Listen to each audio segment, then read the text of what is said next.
Bullpen. Swung on and missed a perfect game. High fly ball into right field. She is gone. In a year that has been so improbable, the impossible has happened. Fernando Valenzuela has pitched a no-hitter. Frankie Kershaw pitches a no-hitter. It is gone. It is a walk-off home run for Justin Turner. It's over. My series, a walk-off home run. This is way back. Walk 'em off. Chris Taylor.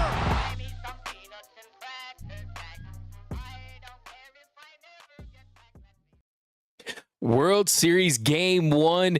The Dodgers reveal who's starting. We got an injury update on Freddie Freeman, Alex Vesia, Bruce Dargradwell. What will the Dodgers World Series roster look like? All that more coming up next on Dodgers Dugout Live. It's time for Dodger baseball. Welcome to Dodger Stadium. Dodgers win. This is the golden age of Dodger baseball. It's a double for Freddie. They're going to make big signings. They're going to make impact trades. This is the most anticipated season in Dodgers history. Dodgers have won it all in 2020. Think blue, bleed blue, and I'm out. What is up, Dodgers Nation, and welcome to another episode of Dodgers Dugout Live. My name is Doug McKain, credential member of Dodgers Media. You can follow me on X and Instagram at DMac_LA. Now, if you haven't yet, do us a huge favor and subscribe to the #1 Dodgers YouTube channel. Hit that subscribe button, hit that notification bell, hit that like button, and let us know what is your reaction to Jack Flaherty being the Dodgers Game 1 starter in the World Series, and what are your World Series predictions? Finish this sentence. Dodgers in blank. How many games will it take the Dodgers to win the World Series? Will they even win the World Series? You have the Yankees in this one. Hey, man, it's your opinion, not mine. So definitely drop those down below in the comments section for sure. And also, if you haven't yet, go pick up the hottest selling Dodgers t-shirt in the game. Go get you a Kike Hernandez WDGAF shirt. These are hot on the streets. People rocking them. Go to gearup.la to get one of these t-shirts. You saw after the NLCS win, Kike almost said it again, but he didn't want to. But definitely, this is definitely going to be some way to remember the 2024 Dodgers. You got the We Are Live, Are We Live, WDGAF. You got the Kike goggles. You got the logo with the belt bump. So definitely pick one up. All colors available. Charcoal, black, gray, Dodger blue, light blue, navy blue. Go pick one up today at gearup.la. That's GEARUP.LA. Go get one today. But let's hear your comments. We got Dodgers in 6 from Living Doorway. D-Mac, you the man. What's up, Philly? Arroyo got that Chelsea FC fan. Roy Estrada, how many times did Flaherty face the Yankees while he was with the Tigers? How did he do? We'll talk about that in a second. Quick answer is he didn't face them this season. Devin Lids has the World Series hats. Whoa, those patches are so clean on those new era fitteds. I mean, I'm going to have to go cop one, man. I've been rocking the Dodgers Nation snapback, which is super fire for sure, but can always use another Dodgers new era fitted with the World Series patch. Go get those because you're going to have to get that one. And then after the World Series, you're going to have to get a championship one just like they did in 2020. We got Angel Escobar, Vesia, and Gratterall coming back is so important to the success of this series. We got D-Mac. Can it be Friday already? Go Dodgers. 4 more wins. That's the motto. That's what everyone's saying. Get those 4 wins and then a parade, and then it's on in LA. It's all about LA from Turbo. We got the more you try. We got to Go Dodgers from Roy Estrada. Hi, D-Mac from Nelson. We got What's Up, D-Mac from Canada from Nick over there. But, yep, guys, it's going down. And I know it feels like an eternity until Friday. And I know you guys are trying to wrangle up those Dodgers World Series tickets. I mean, we're looking at 1,400, 1,700, 3,000, 30,000. I mean, it is going to be a mad dash to find a way to get those tickets. I don't know about you guys. I mean, you got to put that kidney on Craigslist Craigslist. You could be like Shohei Ohtani, defer 97% of the payment somehow, some way, but get to Dodger Stadium for sure. I mean, look, your kids can go to community college, right? You don't need to save that money for the college fund, okay? So definitely get to Dodger Stadium, but definitely also tune in to the Dodgers Nation post-game show and pregame show and Dodgers Dugout Live, the number one show on YouTube about your Los Angeles Dodgers. But let's get right into it, guys. We have lots to discuss on this show. Dave Roberts, he talked to reporters just a few hours ago, and he revealed that they have a plan for games 1 and 2, and you heard a little before the press conference that Jack Flaherty was going to be the Dodgers game 1 starter. Now, we'll talk about that, but before we get into Dave Roberts' comments, I think it's important to point out that this was the best move when you consider that you have Jack Flaherty in game 1. You have Jack Flaherty in game 1, and you hope to recreate the plan that worked. This worked for the Dodgers against the New York Mets. Against the Mets, game 1 of that series, he goes 7 scoreless. The Dodgers win in a rout. Yes, it was a blowout. Yes, it was a series that you were able to score a ton of runs. You set a new record, 46 runs in 6 games, a new NLCS record. You had an offense that was relentless. And look, the truth is with Jack Flaherty is he's had 3 starts and has a 7.04 ERA this postseason. He lost game 2 of the NLDS against the Padres. But then he had a really good start in game 1 of the Mets series. And then in game 5, he allowed 8 runs in 3 innings against the Mets. And that tied a Dodgers postseason record for the most runs allowed in a postseason start. But, let's look at the highs. In game 1 of the Mets series, that was the longest that the Dodgers had as far as 7 scoreless innings since Max Scherzer in 2021. And with Jack Flaherty, you get someone that hopefully is in a much better spot. He was ill heading into his start in game 5 against the New York Mets. He wasn't at his best. The velocity was down. The command was down. He just did not have it. He talked about not making the proper in-game adjustments and how the game sped up on him really quickly. So, look, he's going to be more comfortable at home. Going up against Garrett Cole of the Yankees at Dodger Stadium, I think it's a better environment for him. And also, too, if you did go with a Walker Buehler, who is rested, it would be him on 8 days rest. Well, if you did go with Walker Buehler, then you throw Jack Flaherty on the road. You throw a bullpen game on the road.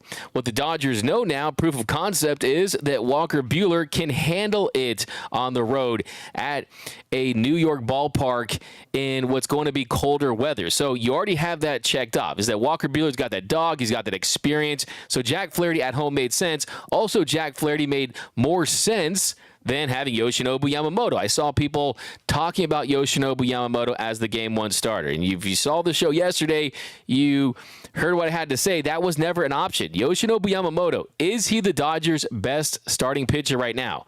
The answer is yes, 100%. Yamamoto has the best stuff.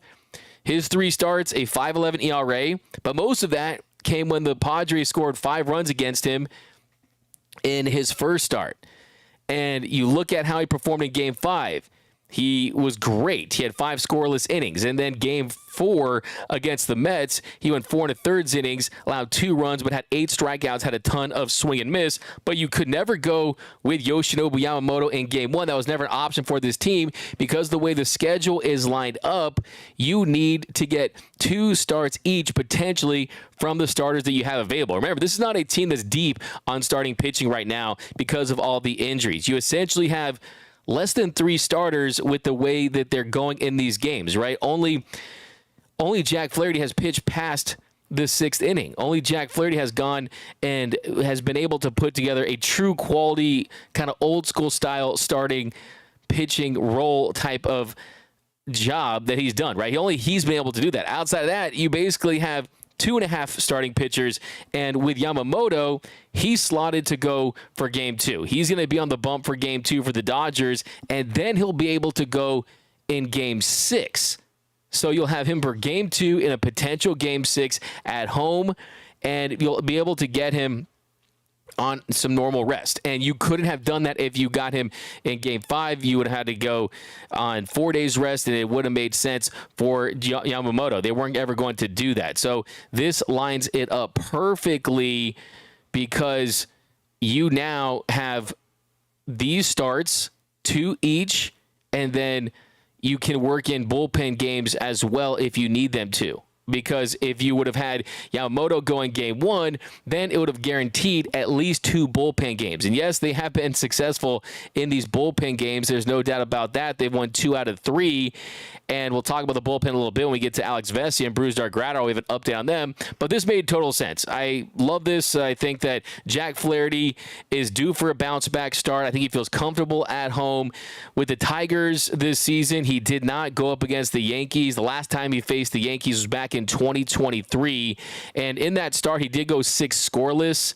And when you look at how he's fared against the top of that Yankees lineup, that big 3 that they have with Juan Soto, Aaron Judge, and Giancarlo Stanton, he's faced Juan Soto 8 times, 8 at-bats versus Juan Soto. Soto's hit a double off of him, and he's drawn 5 walks against him. So 5 walks and a double, that is what Flaherty has surrendered to Juan Soto. But still, I mean, 8 at-bats, 1 double. I mean, a lot of pitchers would take that. He's never faced Aaron Judge. He's never faced Giancarlo Stanton. So I like this decision. I think it makes a ton of sense, and you just need that offense to show up as well. That's the biggest thing, too. Give him some run support early, but here's Dave Roberts talking about the decision to go with Jack Flaherty in game 1. I think, obviously Jack's been really good for us. That last start was standing. Yamamoto will start game 2, and I think if you're looking at kind of both those pitchers and what the potential World Series could look like, just giving both those guys the best opportunity to participate, to pitch, and put them in the best spots possible as far as days of rest and things like that. Well, I think that, it's been good.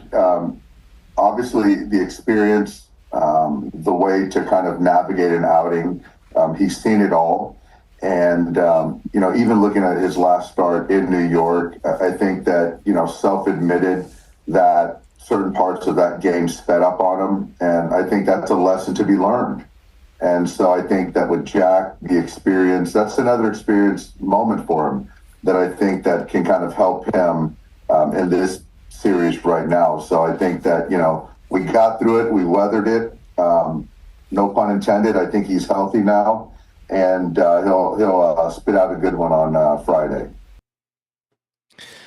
So you got Jumbo Jack Flaherty on the bump, and like I said, this lines up a Game 6 situation for Yamamoto and a Game 7 situation for Walker Buehler, respectively, and it lines up Walker Buehler or a bullpen game for Game 3. So a lot of that's depending on how they perform in Games 1 and 2, what they feel comfortable with. They're not going to just follow a script, and you have to see how much the bullpen was used in the first couple games. So there's a lot of factors, so you can't have the complete plan, but we know that they have been successful in those bullpen games, and if they feel they need to go to that earlier than later, they're going to do that if that's the case. And I think that the biggest key was to find a way to make sure you get Yoshinobu Yamamoto in games 2 and 6, right? I mean, that makes a ton of sense because you're not going to get him in 1 and 6. So this guarantees that.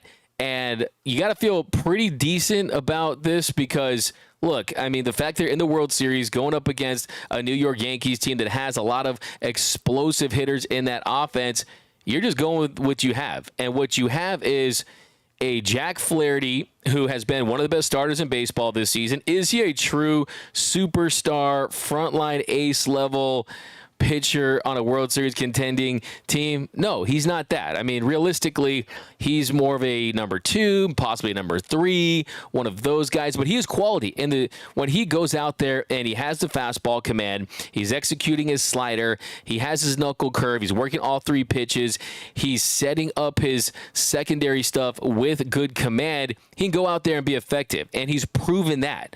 And he also, I think, has that moxie, too. I think he has that edge and that mindset to be able to come through. I think he's very confident in himself. He's the prodigal son, Harvard Westlake Wolverine, grew up in Burbank, right? And you also look at the days off, too. Flaherty game 1, Yamamoto game 2, off day, Buehler in game 3, and then game 4, it's woof, woof, woof. You got them dogs, man. You got those bullpen dogs potentially in game 4. Game 5, Jack Flaherty. So you have the 3 consecutive games, 3, 4, and 5 in New York, in the Bronx. Then the off day, and then you got game 6 with Yamamoto and game 7 with Walker Buehler. So, yeah, I mean, I was so happy not to have to live through the stressful potential game 7 in the Mets series. Hopefully, it's a problem that they won't have, right? I think with Walker Buehler, it would be great, especially now that he's got swing and miss back in his arsenal. But I think the other factor is, too, I mean, man, you look at Walker Buehler, I mean, he's going to be rested, extremely rested. I mean, you're looking at a guy who's basically going on with 2 weeks arrest at that point when you factor in the off day and how many days it will take for him to get back on the mound. But, of course, he'll have his throwing sessions in between time. And that, honestly, if you're going to go up 2-0, which is the plan, anything can happen, right? I mean, that's a good Yankees team, so I'm not guaranteeing they're going to be up 2-0. But let's say everything goes as planned and you're up 2-0, Walker Buehler in game 3 with that much rest, I mean, he can go out there and just empty the freaking tank. Take all that butane, empty that with big game Buehler on a big stage, and then you're in a pretty decent spot as far. But if you go with the bullpen game in game 3 and you're up 2-0, which is the plan, then you kind of set yourself back. So I think that it's a great X factor for this series, a big wild card for this series to see if you can get that version of Walker Buehler. And look, I think you have to hope that Jack Flaherty's last start, the reason why he did not look good out there. And I think when you look at Jack Flaherty, the biggest concern early on was it was clear he just didn't have it. I mean, like I already said, the velocity was down. The command was down. He went 3 innings, gave up 8 runs on 8 hits, no strikeouts, and very little swing and miss. Just a couple of missed bats. So that's something to look for early. Is he missing bats? Is the velocity there? Is he getting strikeouts? I mean, the hits were there. I mean, just 75 pitches. I mean, that's too many, right, to get 9 outs, right? So I think with Jack Flaherty, he's due for a big bounce-back start. So I think it shows a lot of confidence in him, too. If you move him back, I think that possibly can hurt Jack Flaherty as far as his psyche goes, knowing that, hey, I mean, he's pitched well for the Dodgers. Yes, the walks have been up. The whip has been up since he has been in L.A. since Detroit. But he has, for the most part, really been very solid to great at times. And it's not like he's been Lance Lynn or anything like that. By the way, Lance Lynn just gave up another home run. But the truth of the matter is you're going to need Jack Flaherty to pitch well to win this series. You're going to need Yoshinobu Yamamoto to pitch well to win this series. And Walker Buehler is the biggest X factor as far as I'm concerned, because love what I saw from Butane, love the punch, love the swing and miss. If he can do it again against this Yankees lineup, hey, Buehler might set himself up for a big payday after it looked like he was going to probably sign a 1-year bet on yourself deal because of the year he's had, because of all the downs. But he does have some ups lately. So I'm excited about that. And you got to hope that Jack Flaherty's bad start was really a product of him being ill, of him just not being at 100%. I hate excuses. They're like farts. They all stink. I know. I totally get that. But let's get 7, man. I'm telling you. I think, too, I mean, you look at game 1. I went back and looked at game 1 today, this morning. I mean, he was hitting 95. I mean, he was touching 95, mid-90s. With his heater. But, I mean, you look at going from 91 to 95, 96, anything in that range with your fastball, all the way to 90, 92, you're not really getting that differential enough with the slider and the knuckle curve, and that's how you really keep hitters on balance. So when your velocity dips like that, then you start to see nibbling. And that's what we saw from Jack Flaherty. He was nibbling. He was not attacking the zone with any conviction. And look at the at-bat where Pete Alonso hit the 3-run home run. I mean, that wasn't even in the zone. That was a slider a foot down in the zone. The polar bear went down there, and he went down to the South Pole from the North Pole to go out and get that one and hit that dinger. So hopefully we'll see that velocity back. Typically, when velocity is down, it's mainly due to injury and not illness. So hopefully for his standpoint, it's nothing to deal with the back injury he was dealing with early in the season. But we had seen a couple starts here and there, even when he was with the Dodgers and with the Tigers, where the velocity would fluctuate. It would go down. The next start, it would get back up. And mechanics are a major factor with Jack Flaherty. I mean, heading into this postseason, the velocity was down, and they corrected some mechanical things, and it was up during the Padres series and in Game 1 for the Mets, back to where it had normalized. So, yeah, I mean, let's go Burbank. Let's go Harvard Westlake. Let's go Jack Flaherty. Let's go Jumbo Jack Flaherty. And hopefully he turns into the Jack of all trades that we saw at the deadline, the guy that was pitching so well for this team. But let me know down below in the comment section, what are your thoughts on the Dodgers going with Jack Flaherty in Game 1 of this series? I think it's a no-brainer when you look at it.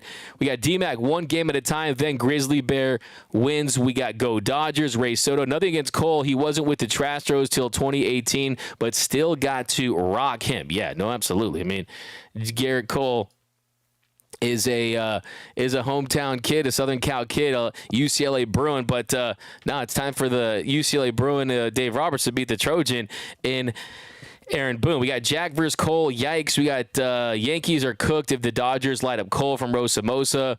Ravens Spirits, more wins, baby. Let's go Dodgers. Yeah, look that, man. That's the mentality, guys. Let's go Dodgers. WDGAF. I'll give you a nice little comment of the show for that one. Gotta love that, man. I mean, that's the mentality. Get the car flags out. Get all the Dodgers gear ready. Get you a World Series hat, man. I mean, Dodgers fever is reaching a fever point here. It's Dodgers mania, baby. You win. Perfect. Rosemary says, I'm so bored without baseball. What's up, D-Mac Los? What's up, Nelson? D-Mac, this Dodgers lineup is battle-tested, not like the Yankees lineup. Who had an easier path to the World Series? Need the offense to stay hot? Yeah, definitely it feels like it's a while before Friday. But you got the Lakers, now you got TNF, Rams, Vikings. You can just rewatch the NLCS like I've been doing. But, yeah, Dave Roberts also talked about the Dodgers' plan for Games 2 and 3, and here's what Doc had to say. Yeah, so I think the Yamamoto piece is pretty easy, giving him a chance to pitch in Game 2 and potentially a Game 6. And then as far as kind of seeing, how Vesia, Gratterall, how Game 3 potentially looks as we go into Game 3 coming off an off day, is kind of the question, whether it's Walker or a bullpen game or vice versa. So it's pretty clear. I mean, they're going to keep their options open. Let's not forget, it's a big question right now as to who will be a part of that Dodgers bullpen, and that's the next thing we're going to get into, because this could be one of the biggest factors as to why the Dodgers will ultimately go on to win or lose in the World Series. I mean, I could not overstate how big of a factor it is that you could be getting Alex Vesia and potentially Brusdar Gratterall back to a bullpen that's already been dominant, but that's also been overworked. You look at so far this series, Jack Flaherty, Yoshinobu Yamamoto, Walker Buehler, they've pitched a combined 36 2/3 innings. 36 2/3. The Dodgers pen, they've combined to pitch 60 1/3 innings. Okay, so they're both contributing to the group project, and yeah, those starts have been extremely, extremely invaluable, but still, the longer this goes and the more they have to pitch, every now and then you're going to have a bad start, right? You're not going to put up zeros every single appearance for the rest of your life. I mean, even Eric Gagne, after 84, I mean, he blew one, right? So, I mean, every now and then it's going to happen. So the more reinforcements you get, the better chances you have, because you throw those guys in some higher leverage situation, and they take the stress off of some of these guys that have been so lights out and have been carrying this team throughout this postseason. You look at the top dogs, the bullpen dogs, baby, the Dodger dogs, Blake Trinan, Michael Kopech, Anthony Banda, Daniel Hudson, Ryan Brazier, Evan Phillips, and Alex Vesia. They have combined for a 1.8 ERA with 42 punch-outs and 15 walks and 40 innings of work. The only Dodgers reliever that's a part of that dogs mix is Ryan Brazier, that has given up more than 2 runs. And then Michael Kopech, he gave up a run, and you could argue that he did that because it was a play that Chris Taylor didn't really have a great throw on. If you had Freddie Freeman at first, maybe he's able to make that play. Instead, it was Max Muncy. It was a soft contact, little flare there, a little 40 miles per hour off the bat of Pete Alonso. Once he found his command, he has been dominant. So the big question on Friday is when we see this roster, will it include Alex Vesia and Brusdar Graterol? Well, Dave was asked about Brusdar Graterol and Alex Vesia and where they're at right now. And if they're going to be a part of this Dodgers World Series roster, here's what Dave had to say. Yeah, it was certainly self-proclaimed. I don't know who kind of initiated that, but I couldn't agree more with it. I absolutely feel that these guys are dogs. As far as the Vesia Graterol question, Vesia, I think, is going to throw a live today or tomorrow. I think it's today or tomorrow, and he's going to throw it to some hitters. But they both are trending in the right direction. But I do feel with both those guys, it's going to be a kind of game time decision as far as when we got to submit if they're going to be viable or not. So here's the thing with that. So I just want to point out, too, that Alex Vesia, who has been dealing with the injury, the abductor injury, that if you have him on the postseason roster and he pitches well, but he gets injured again, doesn't feel like it's 100%, you can always have him injured and have someone else come up. So guys like Ben Casperius could potentially be back on this roster as well. And Edgardo Henriquez, I think Brent Honeywell still potentially could have a spot on this Dodgers World Series roster, but that's always an option. It's not like you just have Alex Vesia and he's on and he's injured and you don't have that guy to use if he's injured, right? If you can change his availability, so you can kind of mess around with that if you're the Dodgers. That's another thing that's in play right here as far as the roster movement is. Once these guys are on, if they get injured, you can replace them with someone. So you can look at it a couple ways too. I mean, if you use one of these guys and you don't feel great about them, that's a way to get a fresh arm. But the truth is, these guys are the ones you want on this roster. And Dave, like you said, Vesia is more likely. Vesia is more likely, but they're going to push it as far as they possibly can up until the final day on Friday. So they want to make sure that he's good to go. And Graterol, update on him is, look, he was injured the final week of that season, right? And he was dealing with the shoulder inflammation all year, comes back, then has the hamstring injury. It looked like he was done for the year because they said it was a grade 3. Dave says, LOL, JK, and the next day it was a grade 1. Then he comes back, looked really good, but he was experienced that shoulder inflammation last week of the season, and Dave said that he was week to week. And as far as where they're at, as far as how much they're throwing, is Brusdar's not throwing at hitters, but he'll throw a pen tomorrow. And then Vesia, he is working his way back from that injury as well, and he's another guy that is throwing, and he's in bullpen sessions as well. So I think that Vesia, ultimately, it just feels like the fact that it's not an arm injury, an elbow, a shoulder, no inflammation, no tightness, nothing like that. Yes, the abductor is very important to the pitching mechanics when you're pitching with as much torque and the electricity that he pitches with. He's got that live fastball. Yes, it's a factor. There's no doubt about it. But I do think ultimately Alex Vesia makes this postseason World Series roster. I definitely think he's going to be in that. And definitely how that's going to impact this team is you got another lefty, right? You got Anthony Bonda and Alex Vesia, guys you can match up with lefties. You got Juan Soto, right? I mean, that's a big matchup as well. A lot of these guys have healthy reverse splits, or they're able to get out lefties. Brent Honeywell actually has reverse splits where he's better against lefties and then he is righties, and that a lot has to do with that very effective screwball there, which is like a reverse curveball. So shout out to Brent Honeywell. Love that guy.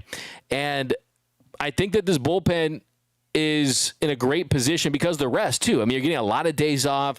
They're definitely getting healthier and better, and I think you feel good about the fact that they have so much confidence, and just this group has just been dogs, man. They are the bullpen dogs, but those dogs have been getting a lot of treats, right? They've been going on some nice walks. They've been just chilling, probably at home, and they're going to be in a good spot to go out there and help this team in a big way. Now, Dave was also asked about Miguel Rojas and if he'll be available in the World Series, and Dave said with those guys, he doesn't know the percentage. He said, I really feel like it was the right decision to leave him off the NLCS roster, but he said he's been making some strides and he's going to do everything he can, but he has to be able to run and he has to be able to defend like he does when he's fully healthy. So he said he's hopeful, but he's not certain. I think that right now he might make it, he might not. I think that this team, I hate to say this, I love Miggy Rowe, but with Tommy Edman, your NLCS MVP, the Ed VP, with Tommy Edman being on your team as the shortstop, that limits Miguel Rojas' value, because what Miguel Rojas does best is he plays shortstop at an above average level, at a Gold Glove level, a top 5 level. It's absurd how good he is at this age. It doesn't even make sense when you look at shortstops at 35. What he does at this age is incredible, but if he's not at 100%, I think it's going to be tough. I really do. I think that if he's not 100%, he's basically a depth guy. He's not really going to be a pinch hitter type, right? Doesn't really pinch hit with power. He does make contact, but he doesn't strike out a lot, so that's definitely a benefit.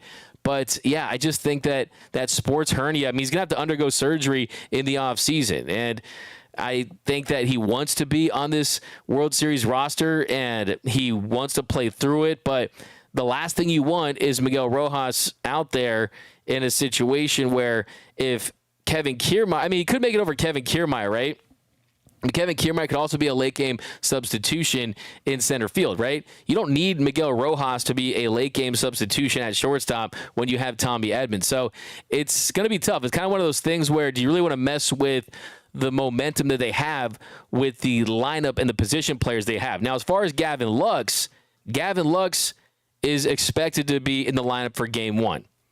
And that he was available as a pinch hitter off the bench during some of those games against the Mets, but they didn't want to take any regression. They didn't want that hip flexor, that hamstring injury that he's dealing with. They didn't want that to be a major setback. And he only started 2 of the 6 games against the Mets in the NLCS. He left Game 1 with that hip flexor tightness, but since then wasn't very productive. Had no hits and 6 at-bats, drew a walk, did have a sacrifice bunt, and he also didn't start in the 4 games against left-handed pitchers, which isn't surprising because that's what they were doing for the most part during the regular season. And I think the big thing for him is just getting back in the lineup and having success against a righty. And I think that Gavin Lux could be a sneaky player during this series to hit a bomb in New York. You got that short porch out there, right? I can see Gavin Lux getting behind one just like we saw in the Padres series, right? Gavin Lux is someone that has some pop. Who can forget about Game 3 of the 2021 NLDS where Gavin Lux hits one to the warning track with the wind blowing in. We do see some warning track fly balls for Gavin Lux. Hey, in the short porch at Yankee Stadium, that takes care of that because that's not a warning track flyout. That's a Souvenir City ball for a Yankee, possibly a Dodgers fan there right now. You look at Lux's numbers against righties this year. I mean, he's 9% above league average, but since July 1st, after he met with Uncle Augie, his uncle, during the All-Star break, and they went back to just attacking pitches early in counts and being a little more aggressive there with balls in the zone, he's been 52% above league average offensively against righties. He's batting 303, a 390 on base, and the slugging is at 511 against righties. So, hey, I'm really excited to see what he can do against the Yankees. Garrett Cole in Game 1, but also a short porch shot. I think there's a chance we could get one. So I'm definitely excited about that. Now, the other big topic is Freddie Freeman. How will Freddie's ankle look? Because remember, it's the bone bruise, it's the ankle, it's a little more than just your typical, okay, I sprained my ankle, I'm having discomfort, right? It's definitely deeper than that. This is an injury that typically would be a 6-week stint on the IL. He'd be around week 4 of that at the moment, plus a rehab start, potentially a rehab little stint. So I think the fact that he's still able to give this a go, he's on a ton of pain medication, right? He probably got a the shot maybe is worn off a little bit that he got. But the good news is you're getting a pretty significant break when you're the Dodgers. I mean, you had game 6 on Sunday, and you have Monday, Tuesday, Wednesday, Thursday, 4 days off, and then Friday is game 1 of the World Series. But here was Freddie Freeman talking about the injury and his status for the World Series. I think it's more of, I mean, I feel pretty good walking, and I feel okay hitting, it's all the more movement stuff of running and stuff like that. But I wish I could give more definitive answers of what I will feel like on Friday. But I just don't have that because I've never sprained an ankle before.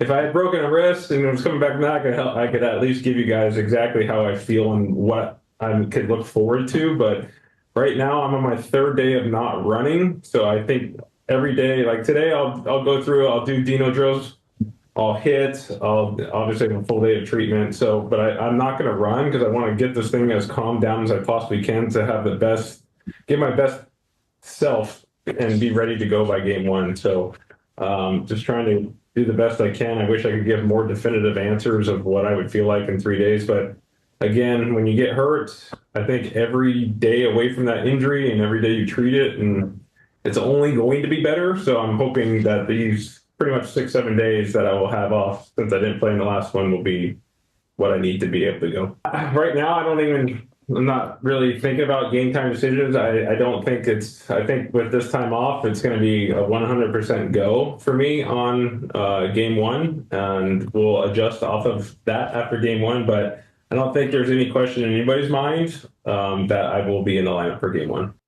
So a couple things there. One, did Dave Roberts know he was going to say that? Did Dave Roberts know that the plan was for him to be a 100% go, or did they want to see more from him? I think when you look at his status as a player on this team, the truth is a 80% Freddie Freeman is still better than most players. Hell, of 60%, 50% Freddie Freeman is better than most players in Major League Baseball. But for the first time, we saw it compromise his swing. It was compromising his swing during Game 5 of the series against the Mets. And here was Dave Roberts talking about Freddie Freeman. I think huge. I think it certainly hurt him not being able to, be a part of things and certainly, being a part of Game 6. But appreciating the fact that we got 4 more days to nurse his ankle back to health. I think there's only upside in that. I think mentally, he's in a good spot, anxious, obviously with the ankle, but I don't doubt the fact that he'll be in there for game 1. And, hopefully with these days that we've gotten ourselves out of the woods and we can manage him, throughout the World Series. Before game 6, we had a workout and I thought his swing was trending in the right direction. I think the problem is that once he gets out to play defense, then it sort of takes a downturn. And so that's why we decided not to play him in game 6. But hoping that the 4 days, the swing will continue to get better, the ankle will continue to get better, and he'll be able to withstand playing 9 innings. So I do think that, even today he's going to go out there and take some batting practice. I think the swing's going to be in a good place. Again, it's just kind of seeing how long we can kind of sustain that. So we haven't seen that big Freddie Freeman moment. I mean, he has produced occasionally throughout this postseason, but nothing like the Freddie Freeman that we see when he's at his very best. He's an MVP player, a future Hall of Famer, and so far this postseason, he's 7 for 32, hitting .219 with a .461 OPS, and his 7 hits, they're all singles. He has no extra base hits, and that's largely due to the fact that the swing has been 100% right. And then from a mobility standpoint, I mean, we saw him against the Padres, against the Mets. I mean, there were times when he did turn the corner at first, but he went back not trying to take that extra base. We saw him try to steal a base during the postseason. He did steal a base successfully, and that was kind of a head-scratcher when you consider where his ankle's at. But he did not hit yesterday. He's getting 3 to 4 hours of treatment a day. And he said that going into Game 6, he felt like he was in a good place, like Dave just said. He said that for a couple of hours, he was feeling really good, and that the issue is, as far as how the ankle injury impacts his swing at the plate, that it kind of just rolls on his foot. The ankle kind of rolls when he's planting in his swing, and he's not able to roll properly on that ankle. It's a little too weak at the moment, so he's trying to work through that. He said that he was walking to the field today, and he feels better than he felt a couple days ago. So, one, you love the improvement. You love the fact that he's getting better, not worse. Two, you like the fact that the doctors have said that there's nothing that can be done that could make this worse long term. So it's not like it's some long-term risk. And I think that for himself, just saying, hey, I'm going to play, I'm going to be at 100%, that lets you know from a mental standpoint, this isn't a situation where he's waiting every single day or they're working around the clock just to see if he's going to be on that roster or if he's going to start or anything like that. He is going to be on this postseason roster. There was never a doubt about that. It was just a matter of if they were going to sit him occasionally. And I think what Dave Roberts mentioned is, how can you keep this to a stable point from a game-to-game basis? So we could see him start games 1 and 2. We'll see where the Dodgers are at. We'll see where his swing's at. We'll see how he feels, if he's grimacing, how he's hitting the ball. And then during those 3 games in New York, maybe he does miss a game. Maybe he does sit for 1 game, depending on how he feels. Of course, better than against righties than he has lefties throughout his career, but he's also had success against both sides, right? I mean, you can't be as good of a hitter as Freddy Freeman is without the ability to hit righties and lefties. I mean, he still has an 804 career OPS against righties. But he also talked about how it's not hurting his power. It's more of how the swing is cutting through the zone. And his swing in Game 5, he hit the ground. He usually goes on his front foot, and it turns in Game 5, and he was hitting, and it was spinning. So it was spinning, and that's because the ankle wasn't allowing him to do that and allowing him to do what he wanted to do. The ankle has compromised his swing, and that's the biggest reason right now. So I feel pretty good about the fact that it's getting better, but he did say that the ankle has compromised his swing. The big reasons why right now I feel pretty good that he can get into his front foot, and he's just trying to hit singles. And those singles, when he's hitting it properly, that's when the power comes around, and you see doubles and you see the occasional home run. So it's the swing cutting through the zone and getting that swing back up through the middle. So right now you're seeing it cut through the zone. You got to get it through the middle, and because of the ankle injury and the front foot, it's causing him to spin, and it's not allowing him to do what he wants to do. So hopefully the stability through the extra day's rest and whatever medication he's on can work, and he's going to be in a much better spot. So, yeah, I think for the most part, things are looking up. I mean, just as a whole, things are trending in the right direction, right? I mean, you do have a chance Alex Vesia makes his postseason roster. I think it's a good chance. Brusdar Graterol, there's a chance that he's a part of this postseason roster. Just imagine if you add Brusdar Graterol, who was right up there with Evan Phillips. I mean, he had a 1.2 ERA last season. He had a 25-plus innings scoreless streak to end the season. He had his best year. You add him to a bullpen mix that has Tryon and Kopech and Phillips and Bonda and Brazier and Hudson.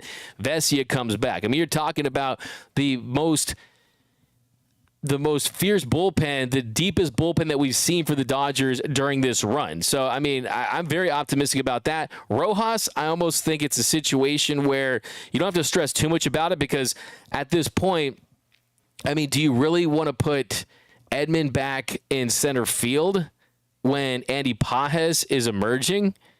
And Andy Pages is a player that, I mean, he's a young player. I mean, he could be a wild card to a degree. I think you look at where the Yankees are at. I mean, Andy Pages is someone that is he's a wild card, right? There's just not a lot of information on them.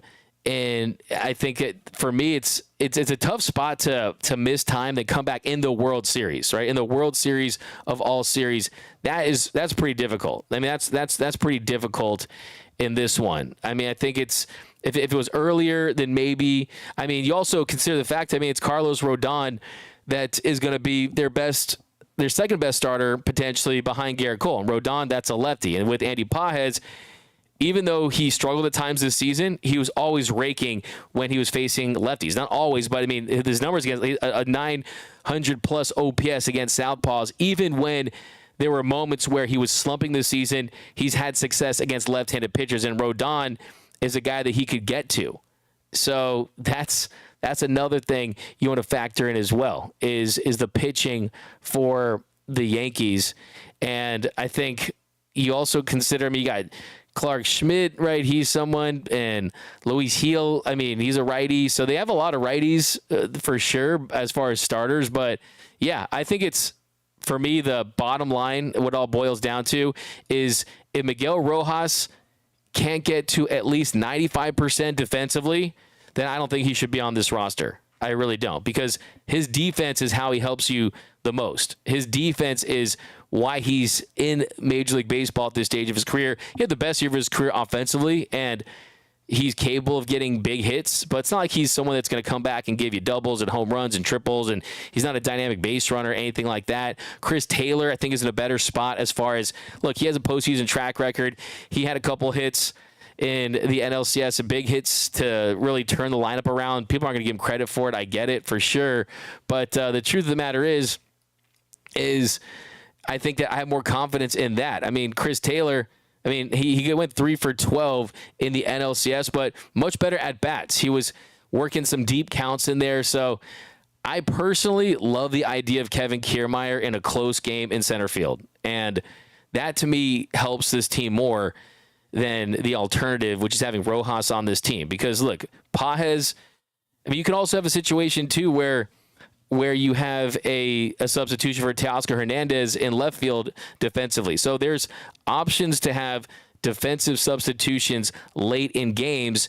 And I think from the standpoint, too, Kike Hernandez, if Freddie Freeman's back, that means Max Muncy goes back to third base, and Kike Hernandez is your starting center fielder. Kike Hernandez is going to be an everyday player throughout the postseason. So I think it's a pretty easy call for me to leave Rojas off this roster when you consider the production that you got from Pages, the production you got from Chris Taylor, the versatility from Taylor to be a late game defensive substitution potentially as well, the versatility that he brings. So let me know down below in the comment section. Do you agree with me on that point about Miguel Rojas, or do you want to see him make this postseason roster? It's tough, man. It's definitely tough. Trust me. I love Miggy Rowe. He's a great dude, great player when he's right. Pages versus lefties and sit Freddie from Daniel Clark. Who knows? Freeman could have a Kirk Gibson moment for Master Austin. Yeah, absolutely. He's Freddie Gibson, right? He's Kirk Freeman. Yang Yi, we don't have to concern about injuries anymore. Healthy players have to step up and give all they have. Yang Yi. Also, one thing I want to say is no one's at 100%. All these players are grinding. All these players are working around the clock to get their bodies as close to 100% as possible. But you played 162 games. You played the DS. You played the CS. You're deep into this season. You're running on adrenaline. You can see that World Series trophy at the end of the tunnel. These guys are all playing through some things. Mood swing. He already had his Kirk Gibson moment against the Padres. Big gum at one. We need blue shoes Walker Buehler. Put the blue shoes back on Walker Buehler. That's his superpower.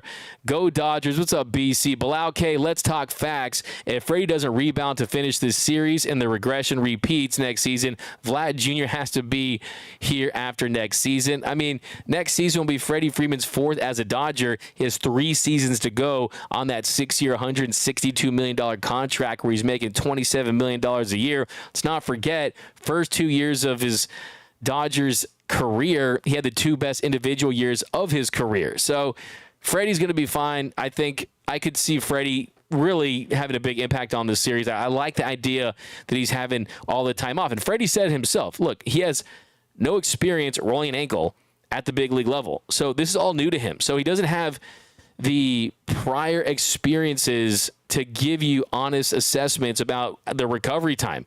And the truth is that you're closer to the finish line on what would have been a 6-week recovery time than being at the middle of it. So maybe he does turn a corner, and he's another guy that's going to be on the adrenaline as well. Neil Kasamoto, Freddie needs a deep tissue massage. That's how basketball players treat high ankle sprains. Neil Kasamoto, I can guarantee you that they're doing everything at the highest level when it comes to getting that ankle right. Let's not forget, you got Garrett Cole, you got righties, right? So that definitely is going to be good for Freddie Freeman in this series is a potential to go against a ton of righties. I mean, Freddie Freeman, his career against Garrett Cole, he's 7 for 20 with 3 doubles, a home run, hitting .350 with 1,059 OPS. So, hey, Freddie, he's a winner, man. He's a World Series champion. Let's not forget about that. He's an MVP. Paul C., Edmund Bobbleheads, and Luca Mass are on their way. I love that for sure. I need one of those, man. The Anthony Bonda one. Daniel Clark, no notification. I have to keep checking every 15 minutes like a fiend.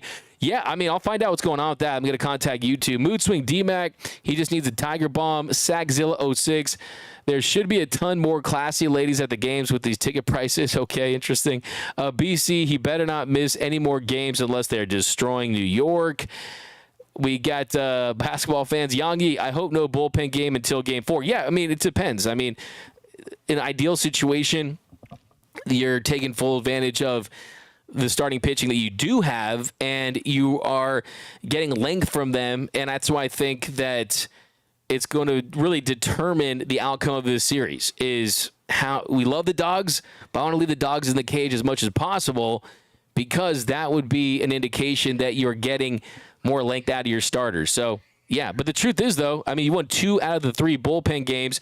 You staved off elimination in the NLDS in Game 4 of the bullpen game, and then you won Game 6 with a bullpen game. So they're assets. They're an additive bunch that's really had their fingerprints all over this run. We got Think Blue 805. What's up, D-Mac? What's up, Joanna?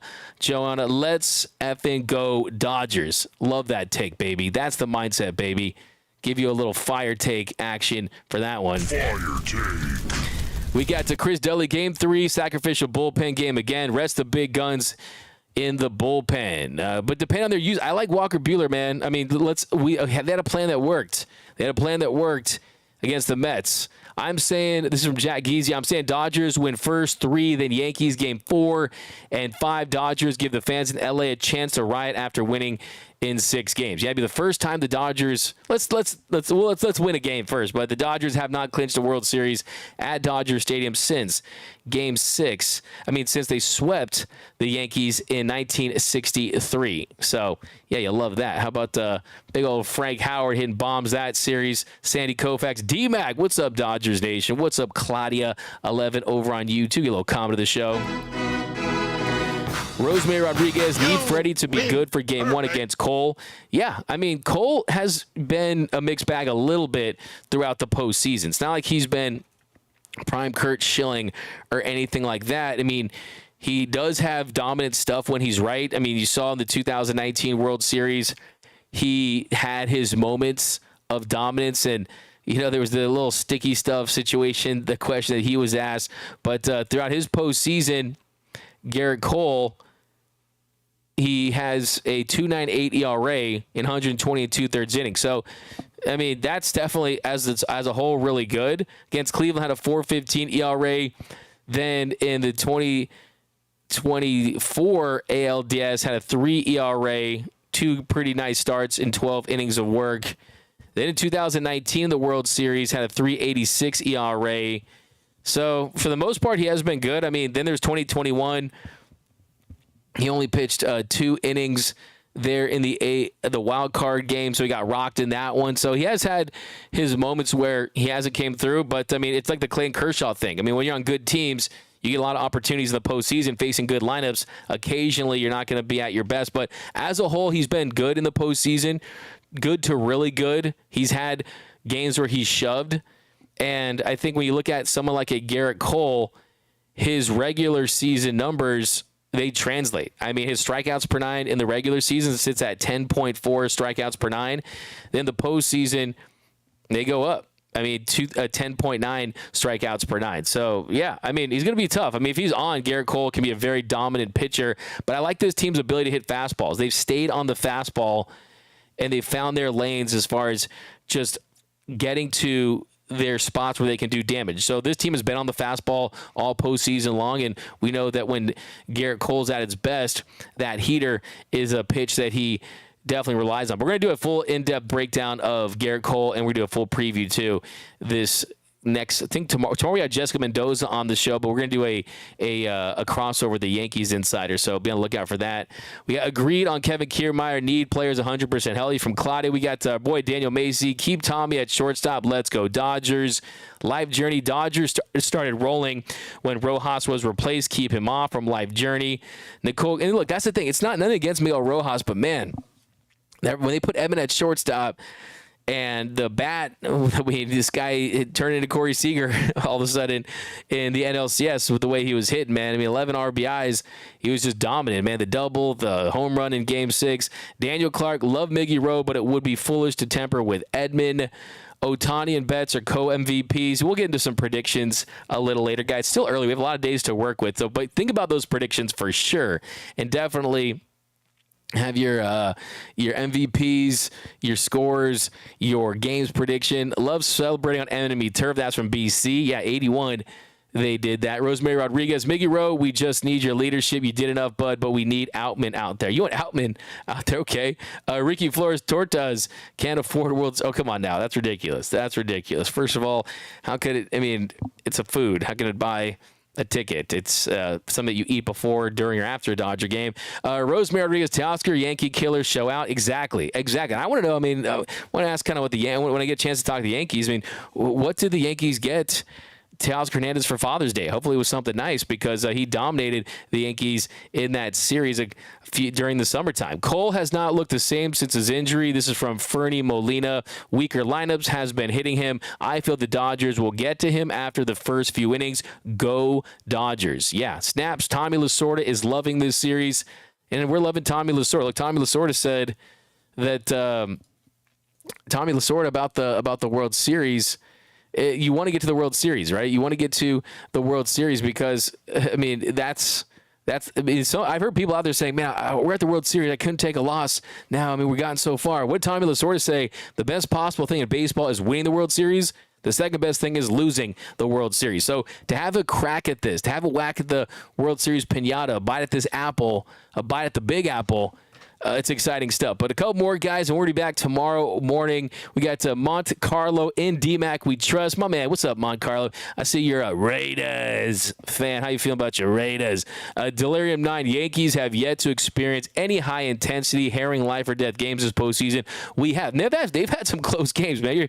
That Guardians series, they just were able to win some of those close games. But let's not forget the Fry walk-off. So they've been in really close games. It's just I think the Dodgers have faced better competition in the Padres and the New York Mets. Perry Wang says no need to tamper with anything. Just get Vesia and Gratterall back and let's go. Hopefully Freddie and Lux are good to go. Cole won't do anything as long as he doesn't have the sticky stuff. DMAC for Tour to President 2024. Well, we haven't done one all show, so I'll give you this one. Bruh. Losing hurts so bad. Hey, let's hope, man, it's high stakes, baby. DMAC Tommy's with the big Dodger in the sky. Absolutely. No says, am I live? Dodgers WDGAF. Yeah, definitely go get your Dodgers WDGAF t-shirts if you haven't yet. Also, I don't know about you guys, but I've been really into Underdog Fantasy of late. Are you guys into Underdog Fantasy? Because Underdog Fantasy has been pretty awesome. I mean, definitely go over to Underdog Fantasy if you're a big fantasy heads. How are you guys fantasy teams even doing this season? Because Mike Evans just went down with an injury. That hurt. But today's show is brought to you by our friends at Underdog Fantasy. Take a swing at Pick'em this baseball season on Underdog. Over 1 million fans across 33 states got in the game last year by making picks on Underdog. I personally had a great time on Underdog so far this year, and it's really simple to use and take a look at stats and projections for my favorite players. This week, I'm taking higher than 255.5 passing yards on Josh Allen and higher than 50.5 receiving yards on Michael Pittman Jr. Underdog is super easy to play, and it's even easier to get started. Go to their easy-to-use mobile app or to UnderdogFantasy.com. Sign up with promo code DNP, and Underdog will give you a mystery special pick to use on your first pick'em entry, plus a first-time deposit offer of up to $1,000 in bonus cash. That's Underdog Fantasy promo code DNP to claim your new customer special of a mystery player pick and your deposit offer. Must be 18 plus, 21 plus in Massachusetts and Arizona, 19 plus in Alabama, Nebraska, and present in a state where Underdog Fantasy operates. Terms apply. But a couple more here, guys, and we'll let you guys enjoy your Laker basketball. We got the Rosemary Rodriguez, let's keep the no chase game going. Yeah, exactly. Omar Pineda, Dodgers toured on the World Series menu. We got Let's Go Lakers. Guardians shortstop made those games harder to win. Yeah, he did, Shay. But that's going to do it for this episode of Dodgers Dugout Live. So final thoughts here is the pitching plan is in place. Jack Flaherty game 1, Yoshinobu Yamamoto in game 2. We'll see if we get either Walker Buehler or a bullpen game in game 3, but you're going to see a combination of that in games 3 and 4. Game 5, you got Flaherty back on the bump, Yamamoto back on the bump in game 6, and then Walker Buehler for a potential game 7. But that's going to do it. And who knows? I mean, no one asked about Shohei Ohtani. I mean, hey, I don't think it's going to happen. They've said it's not going to happen. And hopefully it doesn't happen because that means the Dodgers already have their pitching. But, I'm just playing. It's not going to happen. But still, you can imagine how like that would be. Ohtani versus Judge, like Ohtani versus Trout. But that's going to do it, guys. See you later, Claudia. Later, Coaster. Later, Bilal K. Later, Mood Swing. Later, David. Later, Sarama, Excedas, Paul C. SK, Keith, Evan, Delirium, Dodger _Blue Believes, Jack 42, Adi Arouse, Shay, Omar, I'm Gucci, Mike, the LA Dons fan. So see you guys tomorrow. We got Jessica Mendoza on the show. We got wall-to-wall content. Subscribe to the channel. Also follow me on Instagram, on X, on TikTok, at DMAC_LA. Subscribe to the channel. If you really want to help the channel out, hit the like button for sure. Remember, nothing brings together quite like Dodger baseball. Until next time, think blue.